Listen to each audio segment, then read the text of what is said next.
The air wasn't air. It was a wet flannel blanket that God had used to wipe down a swamp, and now he was trying to smother us with it. 98 degrees, with humidity you could chew. I was on my back deck, marinating in my own humidity, nursing a beer so cold the bottle was sweating more than I was. And I was listening to the most beautiful sound in the world. Groan. That was Old Brutus. Old Brutus is my air conditioner. He's not one of these new, whisper-quiet, eco-friendly inverter units that sounds like a nun sighing. No. Brutus is a 1993 Rheem classic, a testament to American engineering when we built things to last, not to be quiet. He's a 2-ton cube of beige metal, rusted at the seams, and when he kicks on, he kicks on. I love him. The sound is a low, guttural roar. It's the sound of a B-52 idling for takeoff. It's the sound of a bull moose that just won a fight. It's the sound of thousands of BTUs being ripped from the atmosphere and fired into my living room, leaving sweet, refrigerated freedom in their wake. When Brutus is running, my house is a glorious 71-degree meat locker, and the world outside can just melt for all I care. I took another sip of beer, closed my eyes, and just let the whum groan wash over me. It was the sound of victory over the sun. David, my eyes snapped open. The sound had been human, and female, and sharp. She was at the fence, the chain-link fence that separates my slice of suburban paradise from hers. Karen.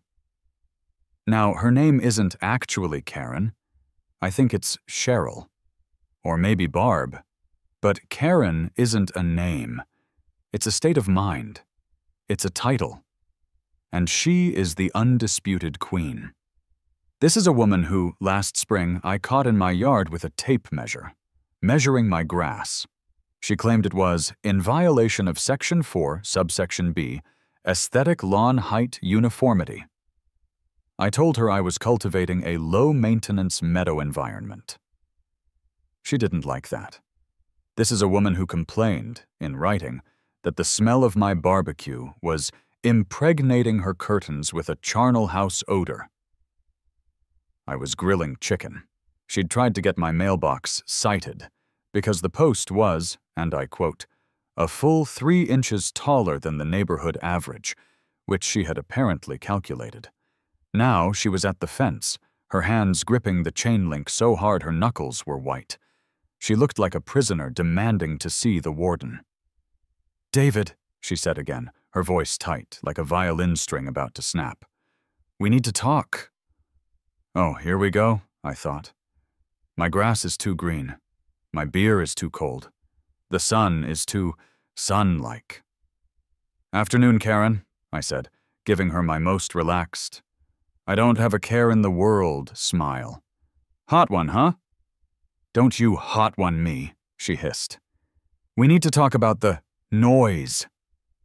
I feigned confusion.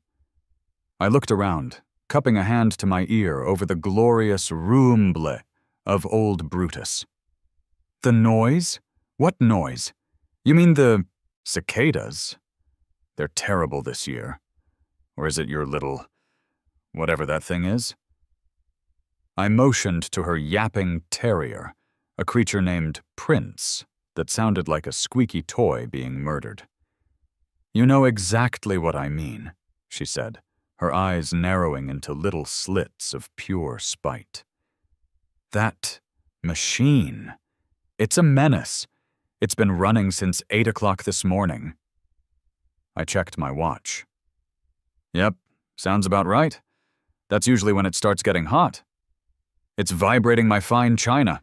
Impressive," I said, taking a sip. "Brutus has really got some power, doesn't he? I knew he was a classic." "This isn't a joke, David. It's auditory pollution. It's violating City Ordinance 34B, Section 2. ambient auditory pollution. She said it. She actually said the words. And then the pièce de résistance. She reached into her beige skort pocket and pulled out a piece of paper. A folded, crisp, laminated piece of paper. I have a copy of the ordinance right here. She handed it to me. I took it. It was warm. She had laminated a city ordinance. Who does that? Who has a laminator setting on their home printer? Who has that kind of time? That kind of rage? Karen, I said, it's my air conditioner. It's 98 degrees.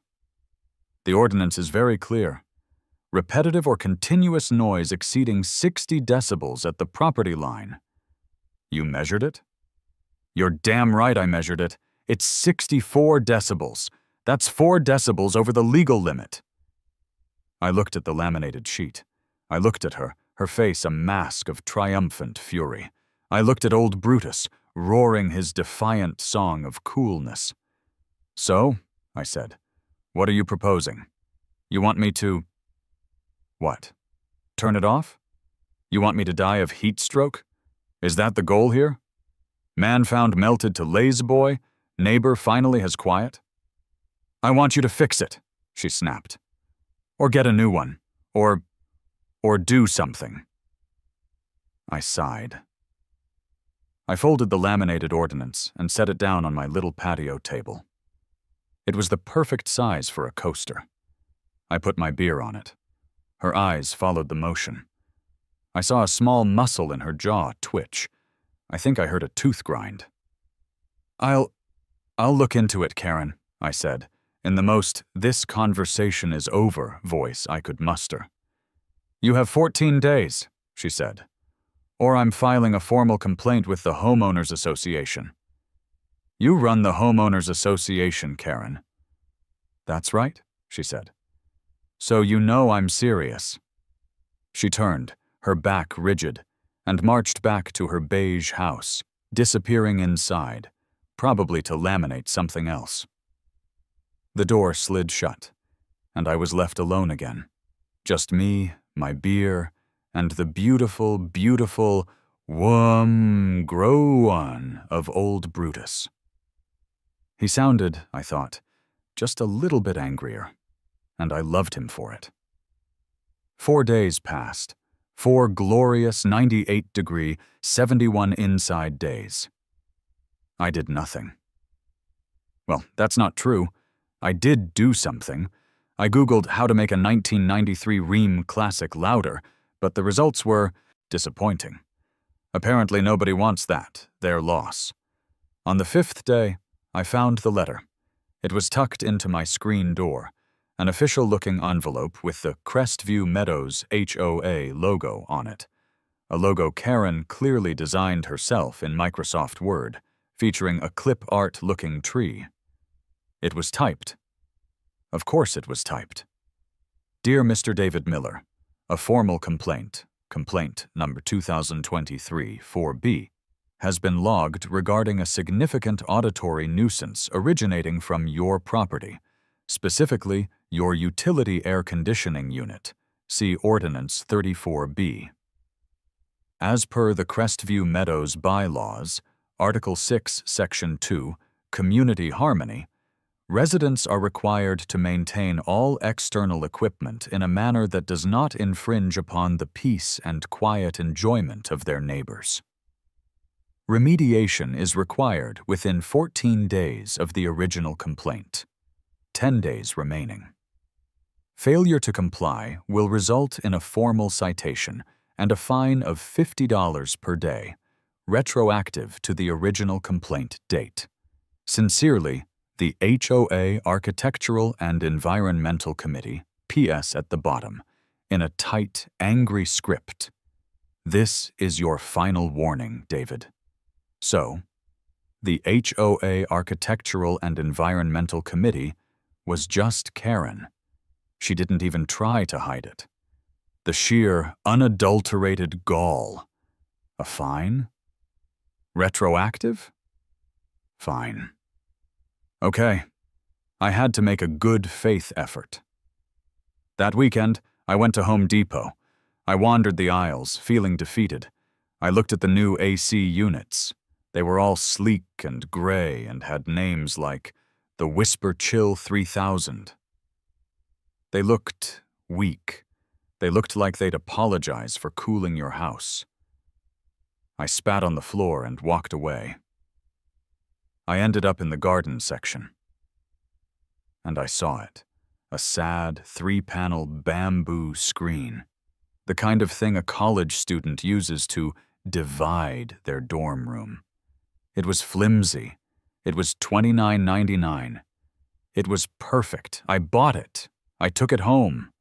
I unfolded its 3 sad panels and stood it up in front of old Brutus. It looked pathetic. It was like trying to hide a hippopotamus with a cocktail napkin. The top 2 feet of Brutus stuck out over the top. The screen was so light that the sheer force of Brutus's exhaust fan made it wobble precariously. I stood back, hands on my hips. "There," I said to the empty yard. "Enclosed, shielded from view. A good faith effort." I went inside, grabbed a beer, and waited. It didn't take long. I wasn't even halfway through the beer before old Brutus kicked on. Whum, grow and clack, clack, clack, clack, clack. Oh God. The sound. The bamboo screen, caught in the hurricane force wind of the fan, was vibrating against the concrete pad. It wasn't just a B-52 anymore. Now it was a B-52 with a marimba band on the wing. A marimba band played by a committee of drunken skeletons. It was louder. It was objectively, measurably, magnificently louder. I was still laughing when her back door slammed open. "David!" I walked out onto my deck, feigning innocence. "Karen, something wrong?" She was halfway across, her yard vibrating with rage. What did you do?" "I'm remediating, Karen," I yelled over the din. "It's a privacy screen from Home Depot. It's shielding the, view. It's louder. It's making a rattling sound." "I think that's just the sound of the eco-friendly bamboo," I shouted. She marched right up to the fence. "A screen, David? That's your solution? It's still throbbing." That line hung in the air. The word throbbing echoed over the clack, clack, clack of the bamboo. "Throbbin'," I said, letting a little smile play on my lips. "Karen, are we still talking about my AC unit? 'Cause it sounds like you're having a moment over there." Her face went from red to a sort of pale, clammy white. "You are an infantile, childish man. And you're a nosy neighbor. Look, Karen, it's an old unit. It's loud. That's the deal. You want me to get a new one? You paying? Because I'm not. I like Brutus." "I don't care what you like," she screamed. "I want you to fix it. The rules—" She was sputtering. "The rules state utility equipment must be adequately shielded from view and sound. That thing," she pointed at the rattling bamboo, "is doing neither." "So what do you want me to do, Karen? Build a box around it?" "Yes," she shrieked. "Exactly. Enclose it. That's what the rules say. Enclose it." She turned and stormed off, back to her silent, probably 80-degree house. I stood there for a long time. The skeletons kept playing their marimba. "Enclose it," I muttered to myself. The word enclose stuck in my head. It rolled around. It felt interesting. "Okay," I said, a slow, dangerous smile spreading across my face. "Okay, Karen, you want it enclosed. We'll get it enclosed." The seed of malicious compliance, the most beautiful seed in the world, had just been planted. The bamboo screen mysteriously vanished that night. I suspect a strong gust of wind, or perhaps the sheer force of Brutus's will, disintegrated it. Either way, we were back to the pure, unadulterated whom gruan. For 2 days, a tense silence hung over the property line. The only sounds were Brutus and her yapping dog, a sort of call and response of irritation. Then, on Wednesday evening, she escalated. She went nuclear. I was at the grill, flipping burgers. It was 7:00 p.m., still a sticky 90 degrees. Brutus was in high gear. I had a beer balanced on the grill's side table, classic rock on the portable speaker. I was in my happy place. And then I saw the cruiser. It rolled up, slow, and parked right in front of my house. Not hers, mine. My blood ran cold, then hot. She didn't. She didn't. She did. She called the cops. Not the HOA. Not another nasty letter. She called 911. Or, well, probably the non-emergency line. But still. She had brought the full force of the law down on my air conditioner. 2 officers got out. They did not look happy. They looked hot, tired, and profoundly unamused. One was older, with a graying mustache and a femitz. "I've seen it all," belly. The other was younger, fit, but already had the "why did I choose this career" slump. They walked up my driveway. I turned the music down, left the burgers to sizzle, and walked over, wiping my hands on a paper towel. "Evening, officers," I said, trying to sound as law-abiding citizen grilling burgers as possible. The older one, mustache, sighed. It was a sigh that carried the weight of 1,000 stupid domestic calls. "Evening, sir. You live here?" "Sure do. Dave Miller. Everything all right?" Mustache looked back at the cruiser. He looked at my house. He looked at Karen's house, where I could just see the curtains twitching in the front window. "Sir," he said, we got a call. A noise complaint." I feigned my best, most profound confusion. "A noise complaint? Here? Officer, it's Wednesday. I'm just grilling. My music's not loud. Was it the music?" "No, sir," the younger one, Slump, cut in. He sounded like he was reading from a script. "The complaint was about, a loud air conditioner." The pause he left after air conditioner was long enough to build a ship in. I stared at him, then at Mustache, then back at Slump. "My air conditioner?" "Yes, sir," Slump said, his face a perfect mask of professional neutrality. I let out a single, sharp laugh. "My AC? You're kidding me." I pointed a thumb over my shoulder. "Officer, it's 90 degrees out. It's 7:00 p.m. You want to come inside? It's a lovely 71, courtesy of that loud air conditioner. You want a burger? A beer?" Mustache actually looked tempted by the beer. He sighed again. "Look, sir, Mr. Miller, we're here, so we have to, listen. Is it always this loud?" "Only when it's hot," I said, "which, is when I use it. It's an old unit, a 93 Ream. They were built tough." "Right," Mustache said. He looked over at Karen's house. "And your neighbor? She's the one who called?" "I'd bet my grill on it. Her name's Karen, well, Cheryl, and she's particular. She tried to fine me for my grass being too tall last month." Slump, to his credit, almost smiled. "Sir, we're just here to check the decibel level. Is it okay if we go into your backyard?" "Be my guest. Mind the grill." The two of them walked, very slowly, through my side gate. They stood in the yard, 2 blue-clad figures in the twilight, just listening. Brutus roared at them. They roared back with their silence. "It's pretty loud, man," Slump said, pulling out his phone and tapping on an app. "It's an AC, officer. It's conditioning the air. With vigor." Slump held his phone up, pointing it at Brutus like he was scanning for ghosts. He squinted at the screen. "What?" I asked, my heart thumping a bit. Am I under arrest for conditioning while noisy?" Mustache rubbed his face.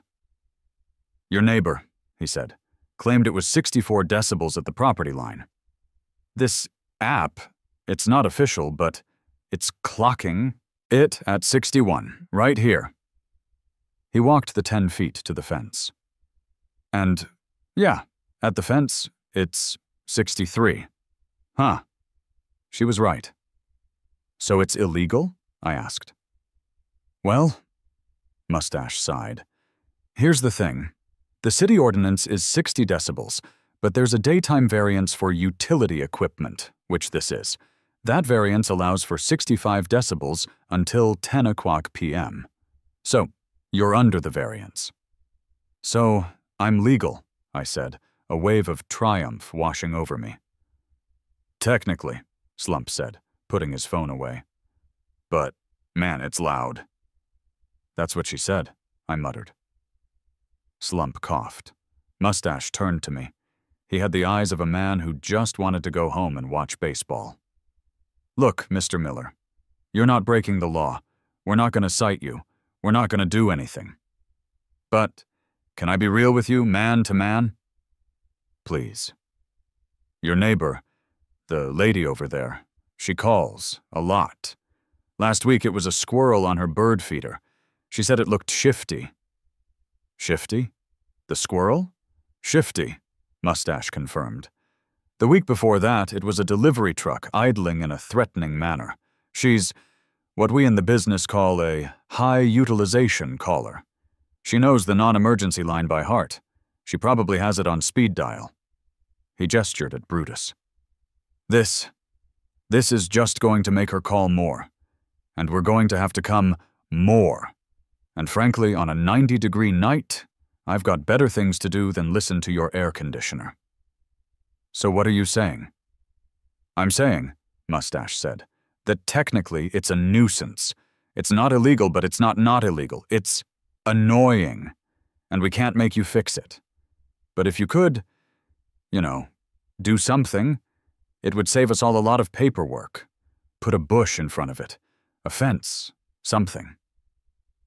I stared at him. "A bush?" "Yeah, a nice, thick evergreen. Might muffle it a bit. Good for property values." They started to walk out. "Thanks for your time, Mr. Miller," Slump said. "Burgers smell good." "Anytime, officers." I watched them get in their cruiser and drive away.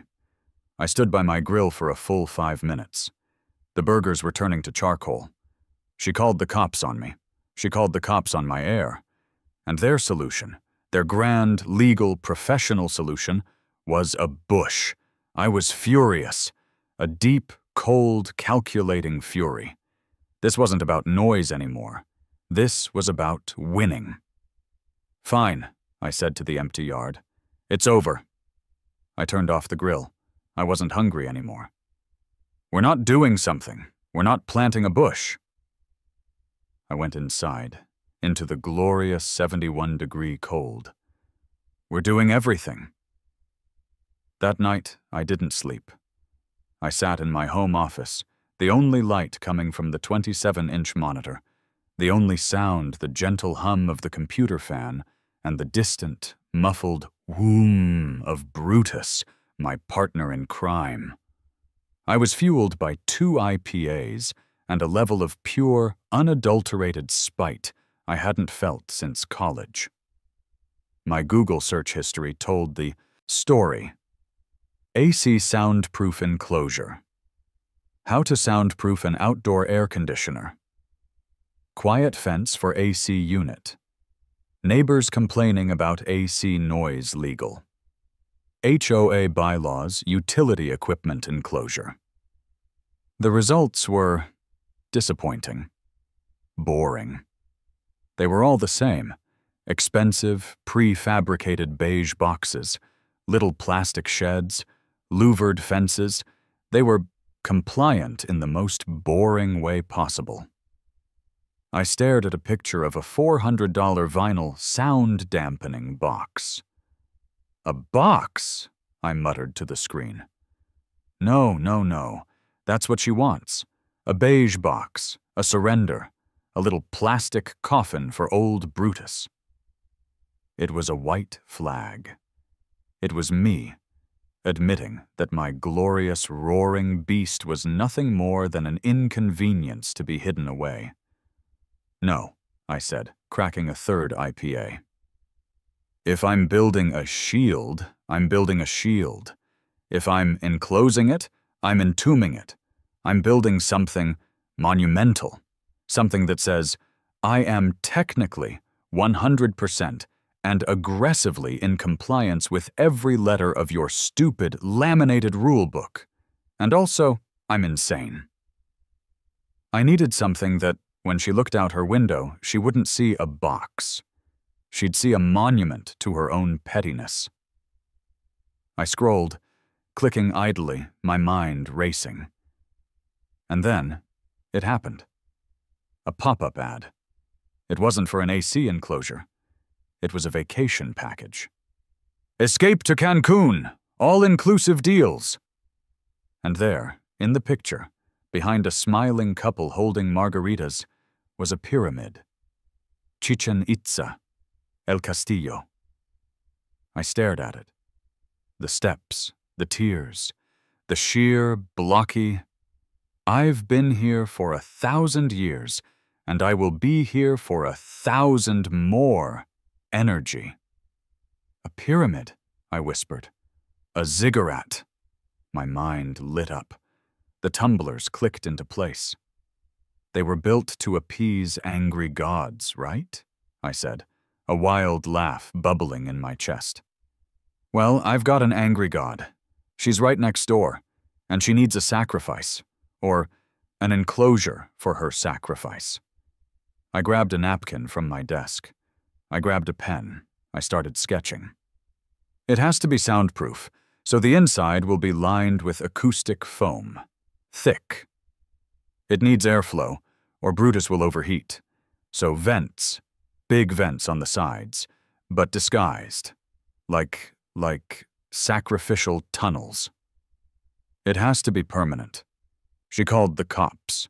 "We're past bamboo solutions. This needs foundations. And steps." "Yes." I sketched a 3-tiered step pyramid design. "It needs steps for the sacrifices." I looked at my napkin sketch. It was the stupidest, most glorious, most perfect idea I'd ever had. A 7-foot-tall, soundproof, concrete Mayan temple for my air conditioner. I was going to build a ziggurat of spite. The next morning, I woke up with a spite hangover and a napkin-sized blueprint. The idea was just as beautiful and just as stupid in the light of day. I loved it more than I had ever loved an inanimate concept. Now, I just had to find someone insane enough to build it. I opened Google again, this time searching for custom concrete, contractors.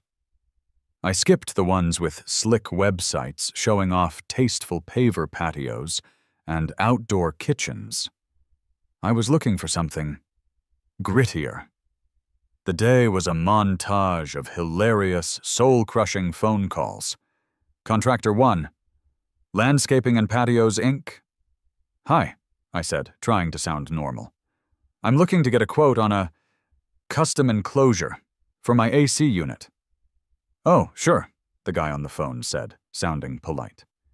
"We do louvered fences, lattice boxes. What style were you thinking?" "Well," I said, "I was thinking more of a Mayan temple." Silence. A long, profound silence. "A what?" "A Mayan temple. You know, a ziggurat. 3-tiered, concrete." "Sir, we do patios and fences. I don't think we're the right fit." Click. Contractor 2. B&G Construction. This guy sounded gruff from the start. B&G, what do you need? Hi, I'm looking to get a quote on a concrete structure. Foundation? Driveway? What? It's an AC enclosure, but I want it built out of concrete, solid, like a small pyramid. A pyramid? Yes, a step pyramid, about 7 feet tall. You want to build a 7-foot concrete pyramid for an air conditioner. And it needs to be soundproofed.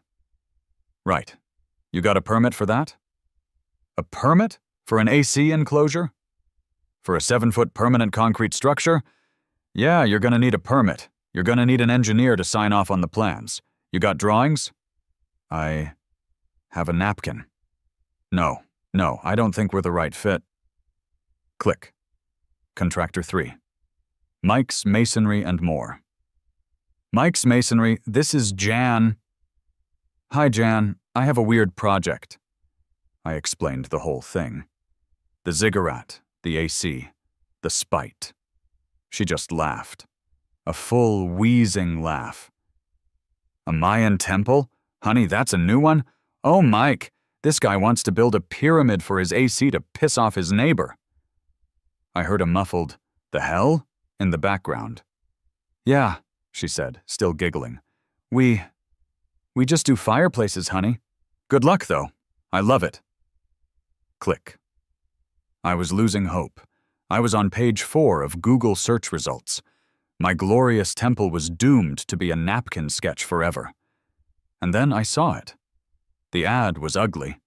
It was yellow text on a blue background, like something from 1998.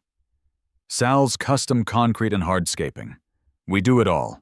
Foundations, patios, retaining walls, stupid projects, whatever.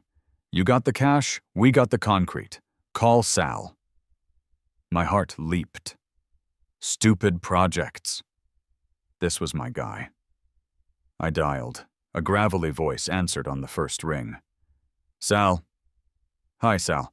My name is Dave. I saw your ad about, stupid projects? Yeah, what you got? I want to build a Mayan temple over my air conditioner. There was no pause.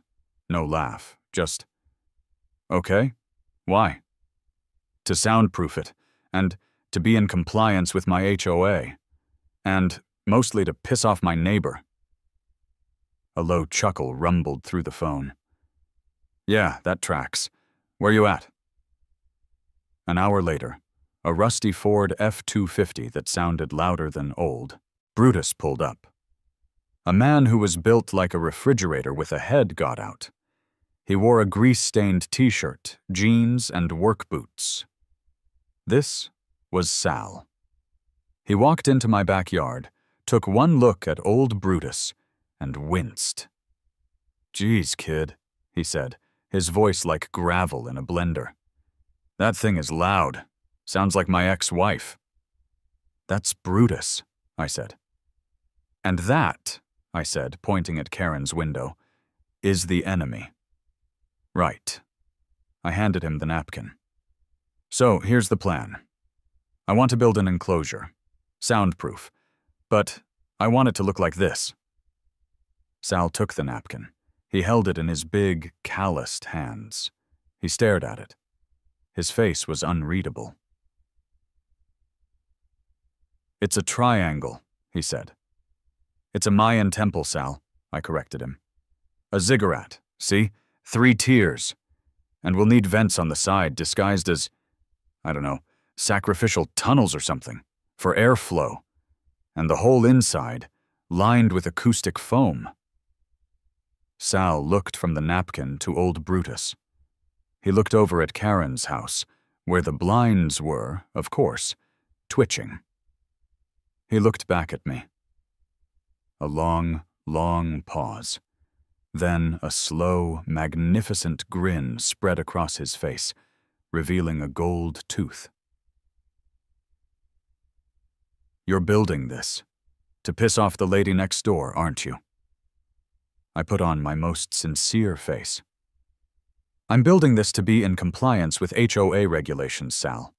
Specifically Article 6, Section 2, and City Ordinance 34B. Sal let out a bark of a laugh. Right. Compliance. He handed the napkin back to me. It's the stupidest thing I've ever seen, he said, his grin widening. I love it. My heart soared. You'll do it? Kid, I once built a 20-foot retaining wall for a guy just so he wouldn't have to look at his neighbor's prized gnome collection. This is art. We can do this. What about permits? The other guy said I'd need permits. Sal waved a dismissive hand. Nah, it's not a permanent structure. It's a utility housing. It's like a doghouse, a really, really big concrete doghouse. We're not attaching it to the house, it's just a box. A big, triangular concrete box. Nobody's gonna say crap. And if they do, you just show them the HOA rules. It's enclosing the utility. They can't touch you. This is amazing, Sal. Yeah, well, don't get too excited, he said, pulling out a notepad. Art like this, it's gonna cost you.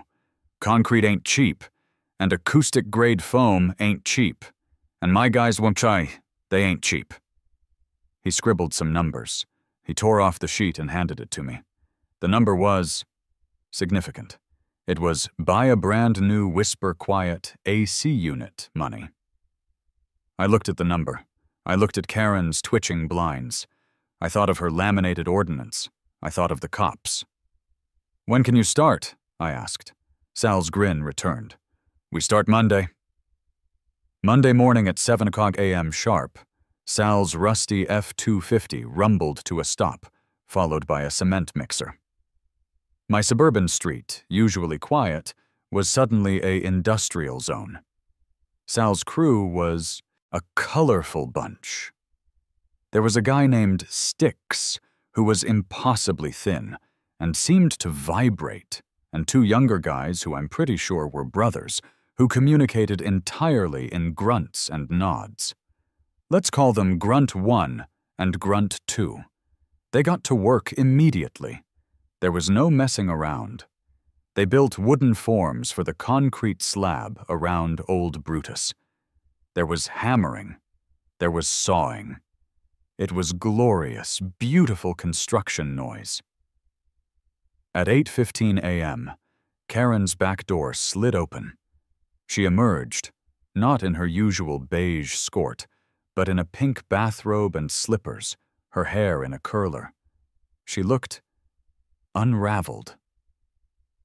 "David!" she shrieked over the sound of a circular saw. "What is this? What is going on?" I, conveniently, was outside supervising, holding a shovel and trying to look useful. "Morning, Karen," I yelled cheerfully. "We're just doing some remediation." You're pouring concrete," she sputtered, pointing at the forms. "That's a permanent structure. The HOA bylaws for sheds are very clear. You didn't get approval for a shed." "It's not a shed, Karen," I shouted over a whack from Stick's hammer. "It's an enclosure for my utility equipment. Like you asked. We're soundproofing it and everything, to be in community harmony." Her mouth opened and closed. She was trying to compute concrete and enclosure. I had broken her script. This is a mess, she finally landed on. "Can't make an omelet without breaking a few eggs, Karen," Sal yelled from the truck, making her jump. "It's all up to code." She gave him a look that could kill, then stared at me, her eyes promising 1,000 HOA violations. She spun around and stormed back inside. "She's fun," Sal noted, hopping out of the truck. "She's the muse, Sal. The muse." The cement mixer started to pour. It was happening. For the next 3 days, my backyard was a hive of activity. The concrete slab cured. Then the forms for the first tier went up. It was about 8 feet square and 3 feet high. They poured it. Karen watched, constantly. Her kitchen window, which overlooked my yard, became her command post. The Karen Cam, Sal called it. "She's back," Sticks would mutter, and we'd all wave. The blinds would snap shut, then slowly reopen. Then the second tier went up. Smaller, another 2 feet high, then the third, top tier, another 2 feet. It was glorious. It was a 7-foot-tall, lumpy, beautiful concrete ziggurat. It was the single most imposing and ridiculous thing in the entire zip code. Sal's crew really got into it. This was, I suspect, the most interesting thing they had built all year. "Hey, boss," Sticks said on day 2, holding up his phone. "I was on Amazon. Look at these." He showed Sal a picture. They were little serpent head molds, the kind you'd use to make a garden fountain or a Mayan temple, I guess. "They're for a fountain," Sal said. "But yeah, order 'em. 2-day shipping. We'll stick 'em on the side." "What about the vents?" I asked. "Already on it," Sal said. He pointed to 2 large, 2-foot square holes they'd left in the side tiers, covered with black metal grates. "Big ol' intake, big ol' exhaust. We'll put the snake heads right over 'em, like they're, breathin' fire or air." On the final day, they lined the entire interior. They used big, 4-inch thick panels of high-grade acoustic foam, the black, spiky kind you see in recording studios. They glued it to every single interior surface with some kind of industrial epoxy that smelled like it could kill a goat. "If we're gonna do it," Sal said, his voice echoing slightly from inside the structure, "we're gonna do it. That thing could be housing a 747 engine and you wouldn't hear it." At 4 Capuan on Friday, they were done. The forms were gone. The tools were packed. All that was left was this thing. This massive, gray, concrete presence in my yard. Sal, Sticks, Grunt 1, and Grunt 2 stood next to me, just admiring it. It was, without a doubt, the ugliest and most beautiful thing I had ever commissioned. It's art," I said, my voice thick with emotion. "It's a masterpiece, kid," Sal said, clapping me on the back. "A masterpiece of compliance." I paid him. He and his crew drove off, leaving me alone with my temple. The concrete was cured. It was a dull, industrial, brutalist gray. It looked like a bunker for a very small, very angular dictator. And it was perfect. I loved it. But I knew she wouldn't. And I knew she'd be looking for a loophole. I didn't have to wait long. The next morning, a Saturday, another envelope was in my door. The ink on the printer was still fresh. The paper was practically damp with her rage. "Mr. Miller, it has come to the HOA's attention that you have erected a significant, unapproved, permanent structure. See bylaws, sheds, outbuildings, and follies. This is a clear violation. Furthermore, even if this structure were to be classified as a utility enclosure, which it is not, it is in violation of Article 8, Section 4, Aesthetic Uniformity. The bylaw states, all outbuildings, sheds, and/or enclosures must be of a uniform color, matching the primary residence, i.e. house paint, or a pre-approved neutral earth tone. See Appendix C4 for approved swatches. This gray is not an approved color. You have 48 hours to remediate, i.e. remove the structure, before daily fines of $100 are levied." The committee. I read it twice. A slow smile spread across my face. "Karen, you beautiful, stupid fool. You've fallen right into my trap." She'd given me the final piece. She thought she was cornering me. She thought she was checkmating me with aesthetic uniformity. But she had just handed me the clown nose. My house is beige, a boring, bland, utterly unremarkable, builder-grade, suburban sand beige. I went to Home Depot. I walked right up to the paint counter with a chip I'd peeled from my own garage. "I need 5 gallons, I said to the kid working there. "Of this. Suburban sand, exterior, semi-gloss." I spent the rest of Saturday painting. I painted every square inch of that glorious concrete ziggurat. I painted the first tier. I painted the second tier. I painted the third. I painted the little serpent head fountain molds. I painted everything. It took hours. The sun beat down. I sweated through my shirt. But it was a labor of love. By 6:00 p.m., it was done. It was magnificently hideous. It was no longer a grim, brutalist bunker. It was a beige Mayan ziggurat. It was something from a golf course in hell. It looked like a piece of taco-themed restaurant decor that had been left in the sun too long. It was, in every single, literal, pedantic interpretation of the rules, perfectly compliant. It was an enclosure. It was soundproofed. And now, it was the exact same color as my house. The absurdity was complete. I let the paint dry overnight. I didn't even turn the AC on. I slept in a hothouse just to savor the anticipation.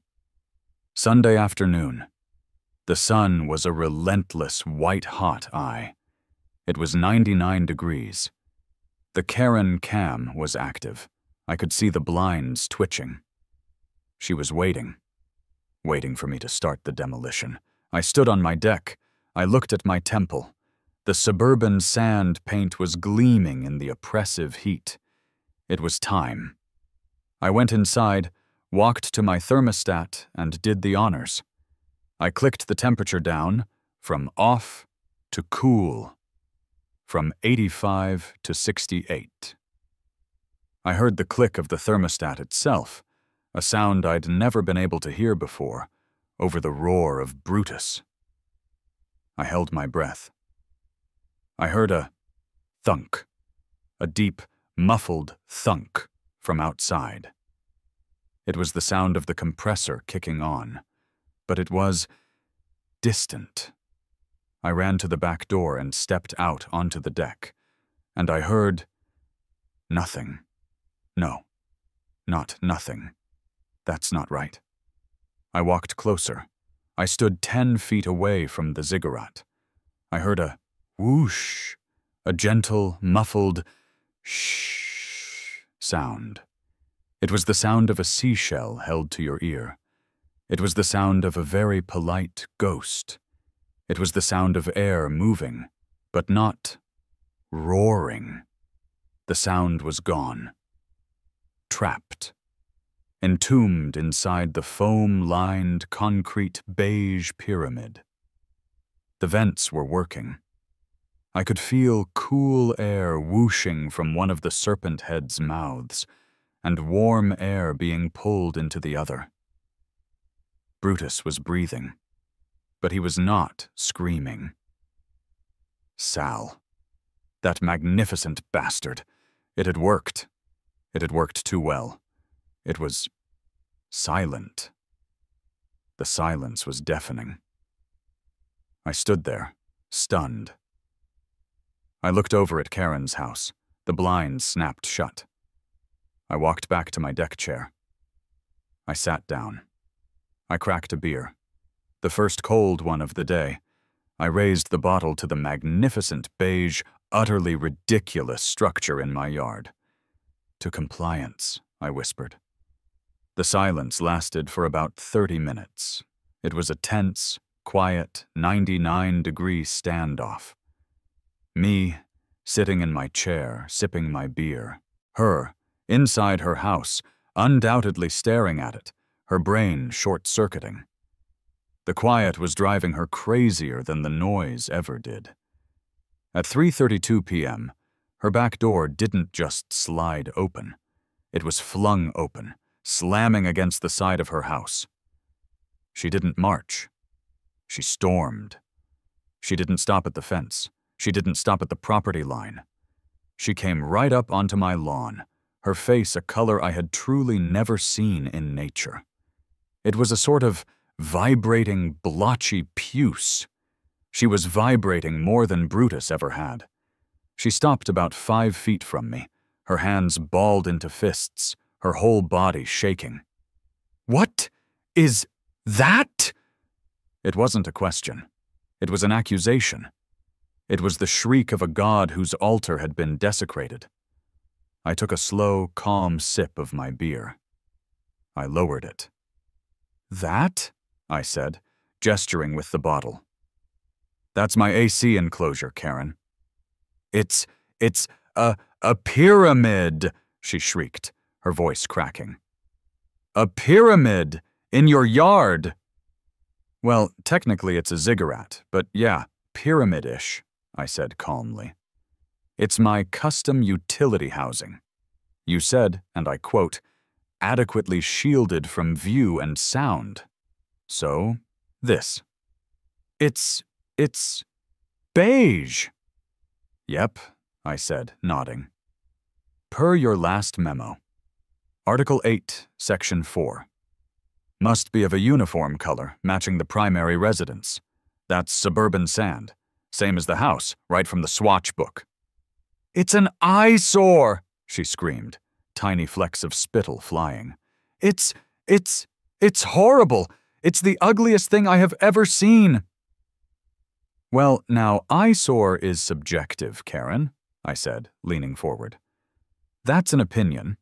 But loud," I cupped my hand to my ear. "Loud is measurable, which you did with the police, and as you can hear," I gestured to the temple. The gentle seashell whoosh was the only sound. "It's silent. It's in full compliance with City Ordinance 34B. It's under 60 decibels. It's probably under 40. She was sputtering. Her brain was a hamster wheel on fire. She had no rules for this. You can't. There's a rule. There has to be a rule. Against temples." "Nope," I said, popping the P. "I checked the bylaws this morning. Looked for a full hour.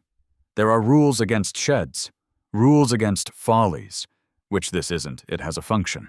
There are rules against satellite dishes, fences over 6 feet, and unapproved paint colors. But the word pyramid? The word ziggurat? The word Mayan?" I shook my head. Not in there.